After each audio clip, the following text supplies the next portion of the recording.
So ఈ cinema మీరు మొత్తం చూసుంటారు కదా ఈ పాటికే. సో సో దీంట్లో మీరు బాగా రిలేట్ అయింది ఏంటి, నా లైఫ్లో కూడా ఇలాంటిది జరిగింది అన్నది? తన క్యారెక్టర్ తను పెర్ఫామ్ చేసిన విధానం. ఎందుకంటే అమ్మాయి క్యారెక్టరు, తన క్యారెక్టర్ ఉందంటే అమ్మాయి క్యారెక్టర్ అలాగే ఉంటుంది, ఎలాగో ఉంటుంది. అలా ఉంటేనే ఆ క్యారెక్టర్ అలా ఉంటుంది. అందుకని నాకు ఆ అబ్బాయి క్యారెక్టర్ మాత్రం చాలా బాగా డీల్ చేశాడు అనిపించింది. అతని పెయిన్, స్ట్రగుల్, ఆ పొసెసివ్నెస్, నెక్స్ట్ అమ్మాయిలు ఎంత ఈజీగా తీసుకుంటారు, యువతలోడు ఎంత పెయిన్ని, ఆ రెండు చాలా బాగా చేశారనిపించింది. సినిమా మీరు జస్ట్ 10 minutes స్టార్ట్ చేసిన తర్వాత అలా తెలియకుండా 2 hours అయిపోద్ది. అంటే లోపలికి వెళ్ళిపోతారు, వాళ్ళ వరల్డ్లోకి వెళ్ళిపోతారు.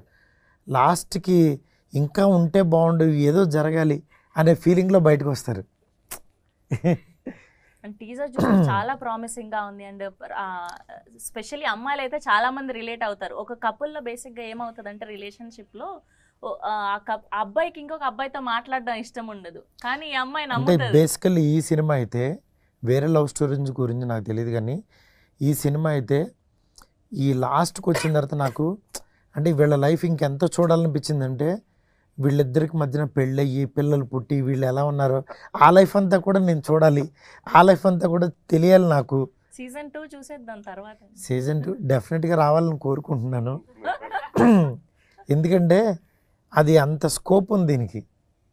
మీరు ఇంతగా చెప్తున్నారు అంటే ఖచ్చితంగా ఇందులో ఎలా ఉండబోతుంది కథ అనేది అయితే కథ కాదు, ఇది రియల్ లైఫ్. నేను చెప్తున్నాను కదా, అందుకే ట్రూ లవర్ అని, అక్కడ లవర్ అని పెట్టారు, దీనికి ట్రూ యాడ్ చేశాను.